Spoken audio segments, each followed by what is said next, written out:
सल फेंक दी अपनी पुलिस के पैरों पे गिरी है वो, फिर भी गोली मारती। झूठ बोल रहे हो, क्या छुपाना चाह रहे थे उसको मारने के बाद? उसके पास ऐसे कौन से राज थे कि अगर वो जिंदा रहता तो कितने लोगों पर पर्दाफाश करता? वो सिर्फ इसलिए मारा गया है क्योंकि वो क्रांतिकारी था, सरकार हिलाने का दम रखता था और भरत तिवारी था। अब वो देसी पिस्तौल अपने पास रखा था तो सरेंडर कर देने के बाद उसे आपको एनकाउंटर नहीं करना चाहिए था। उसे आपको पकड़ के ले जाके जेल में डालते, उसका जो है जजमेंट न्यायालय में होता, ना कि आपको रोड पे ही उसे 4-5 गोलियां उसे ठोक देते। क्या राज थे, क्या वो बताने वाला था? किसने उसने पूरा समाज को जगा दिया था कि तुम्हें उसको गोली मारने लगी? तुम अपराधियों को गोली मारो, बलात्कारियों को गोली मारो, रोज हमारी बहन बेटियों का इज्जत छीन रहे हैं, उनको गोली क्यों नहीं मारी जा रही है? आप भरत तिवारी के गांव के हैं यहाँ? बिल्कुल, मैं जस्ट मेरा घर मेरा बिहिया हुआ और बिलौटी वहाँ से मात्र 2 किलोमीटर दूर पे था। तो मैं भरत तिवारी को मैं एक चीज कहूँगा, कोई भी पार्टी से बिलोंग कोई भी करता हो, कोई भी सरकार वर्तमान में हो, लेकिन ये लड़ाई जो है ये सरकार से है। क्योंकि जब भरत तिवारी ने जब वो देसी पिस्तौल अपने पास रखा था तो सरेंडर कर देने के बाद उसे आपको एनकाउंटर नहीं करना चाहिए था।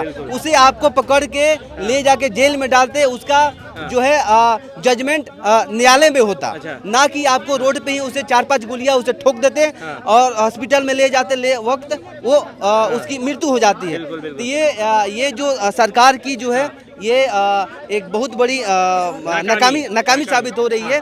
और सरकार मतलब सिर्फ बिहार की नहीं, पूरे सिस्टम का, भारत का पूरे सिस्टम का। क्योंकि अभी जो बिहार में सरकार है वो केंद्र में भी उन्हीं का ही सरकार है। तो मैं क्लियरली बोलना चाहूँगा, यहाँ पे बाय डिफॉल्ट ये मिस्टेक हुई है। अच्छा, आप कभी भरत तिवारी से मिले हैं, जानते हो? हाँ बिल्कुल, भरत तिवारी जो था वो एक अभी निर्दोष आदमी था। वो लोगों के लिए आवाज उठाता था। जैसे फिलहाल में एक जोइनिया गांव है, उस गांव में बाढ़ से बहुत सारे जो पीड़ित थे, वो गांव उजड़ गया था। उसके लिए कुछ सरकार के द्वारा जो फंड आए थे, उस फंड में लुका छिपी हो रही थी, उसको राज को खोल रहा था। इसके एवज में उसे सरकार के द्वारा फ्रस्ट्रेशन में होके आके उसे फुल एनकाउंटर कर दिया गया था। क्या वो अपराधी प्रवृत्ति के थे? कभी आप मिले तो क्या बातचीत? नहीं, बिल्कुल नहीं। उसके अगर आप जांच में जाइएगा, उसके अगेंस्ट में अगर जांच कीजिएगा, उसके अंदर एक भी कोई क्रिमिनल केस, कोई चोरी चकारी, किसी के भी एक तरह का आपको उसे FIR दर्ज नहीं मिलेगा। तो वो एक पूरा निर्दोष था। हालांकि उसने एक फ्रस्ट्रेशन में पिस्तौल उठाई थी तो उसकी जो है उसका भी कानून व्यवस्था उसका जायज देखता और उसका जो है रिजल्ट कोर्ट में होता, ना कि कैसी छवि थी भरत तिवारी की? बिल्कुल समाज सेवी छवि थी। उन लोगों को मदद करना जानता था। वो सिर्फ पर्सनल लड़ाई नहीं, वो पूरे सिस्टम का और पूरे अपने आसपास के जुआरों के लोगों के लिए वो लड़ा करता था। अच्छा, लोगों के लिए लड़ा करते थे। तो लास्ट मतलब कभी मुलाकात हुई थी आपकी? कभी मिले थे? हाँ बिल्कुल, बहुत जब जोइनिया गांव में हम लोग जाते थे तो किसी न किसी मुद्दे पे वो अपना गांव वाले से चर्चा करता था और जाके पूछता था कि यहाँ पे चापाकल गला कि नहीं गला, यहाँ पे ये संसाधन हुआ कि नहीं। वो मतलब उसको लोगों से लगाव था और बहुत ज्यादा जुड़ाव भी था। भरत तिवारी का कोई इनकाउंटर नहीं हुआ, उसका मर्डर हुआ है।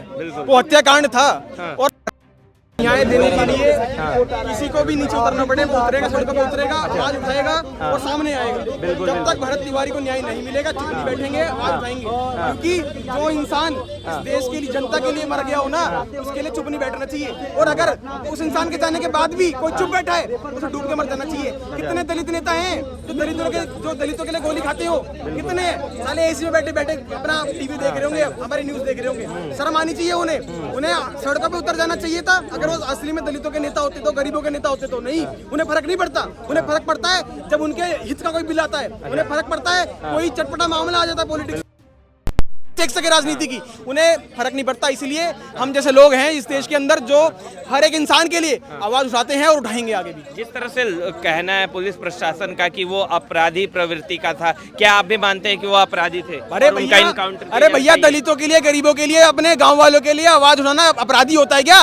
और अगर उसने इलीगल पिस्टल रखी थी, करते उसको अरेस्ट, लगाते उस पर कोई आर्म्स एक्ट, इनकाउंटर करने की कौन सी वजह होती है? एक भी कोई रूल बता दो कि पुलिस के पास उसके पास वीडियो भी है सामने, उसने पिस्टल फेंक दी अपनी, पुलिस के पैरों पे गिरी है वो, फिर भी गोली मारती। झूठ बक रहे हो, क्या छुपाना चाह रहे थे उसको मारने के बाद? उसके पास ऐसे कौन से राज थे कि अगर वो जिंदा रहता तो कितने लोगों पर पर्दाफाश करता? वो सिर्फ इसलिए मारा गया है क्योंकि वो क्रांतिकारी था, सरकार हिलाने का दम रखता था और भरत तिवारी था। बिल्कुल आप सही कह रहे हैं। आपका क्या कहना है जिस तरह से भरत तिवारी का इनकाउंटर किया गया, सवाल खड़े हो रहे हैं इनकाउंटर पे ये? तो आप ये बता दो ना कि जो देश के हित में और जो अपने समाज के लिए बात करेगा तो उसकी आवाज़ दबा दी जाएगी। आज ये जंतर मंतर पे कॉकरोच जनता पार्टी वाले बैठे हैं, आप इनको बंद करवा दो। जो देशद्रोही के नारे लगा रहे हैं, जिनका जो आतंकवादियों को सपोर्ट कर रहे हैं, इनको तो यहाँ छाती पे बिठा के रख रखा है। और जो अपने गाँव गुआंढ की बात को आगे रख रहा था, उसको तुमने गोली मार के उसको हत्या कर दी। इसका ये इनकाउंटर है या ये उसकी जान पूरे सामने से उसको जान ली गई है? ऐसे क्या राज थे, क्या वो बताने वाला था? किसने उसने पूरे समाज को जगा दिया था कि तुम्हें उसको गोली मारने लगी?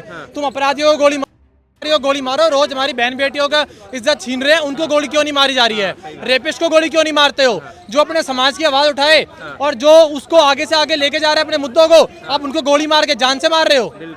ये सीजेपी के बैठे हैं सारे, इनको मार के दिखाओ जंतर मंतर से, इनको क्यों नहीं उठाया जा रहा है यहाँ से? ये देशद्रोही नारे लगा रहे हैं, ये कहाँ गए फिर? जब उसने अपनी गन फेंक दी थी तो इसमें इनकाउंटर बनता कहाँ से था? उसके पैरों में गन, पुलिस वाले ने गन भी उठा ली है, उसके बाद भी क्यों इनकाउंटर करा? जब उसने खुद अपने आप को सरेंडर कर दिया है तो पकड़ो ना उसको, पकड़ के उसको जो सजा है उसको सजा दो। अगर आप ये कह रहे हो कि उसने प्रशासन को अपने हाथ में ले लिया, उसके हाथ में गन थी तो गन उसके हाथ में तो उसने सौंप दी थी, उसको सजा दो अगर उसने रखी थी तो। उससे पहले क्यों नहीं करा? उतने टाइम से वो अधिकारियों से मिल रहा था, अपने समाज की आवाज उठा रहा था, तब वो कहाँ गए थे प्रशासन वाले? तब उन्होंने उसकी आवाज को बुलंद क्यों नहीं बनाया? यहाँ तक उसको मौका ही क्यों दिया उसके हाथ में गन लाने? क्या मानते हैं क्यों उनका इनकाउंटर किया गया? क्या कोई साजिश है? चौधरी तो लगाना ही नहीं चाहिए। ऐसे आदमी के पीछे नपुंसक आदमी है वो, जिसने एक आम आदमी की हत्या ले ली। उससे ये पूछा जाए कि तेरे क्या राज थे, क्या चिट्ठे थे उसके पास कि तूने उसका इनकाउंटर करा? और उन पुलिस अफसरों से ये पूछा जाए जो सब कांस्टेबल थे, हेड कांस्टेबल थे, कि उनको किसका हाथ था उनके ऊपर कि जो उनको ये छूट दी गई कि तुम मार दो, उसका इनकाउंटर कर दो।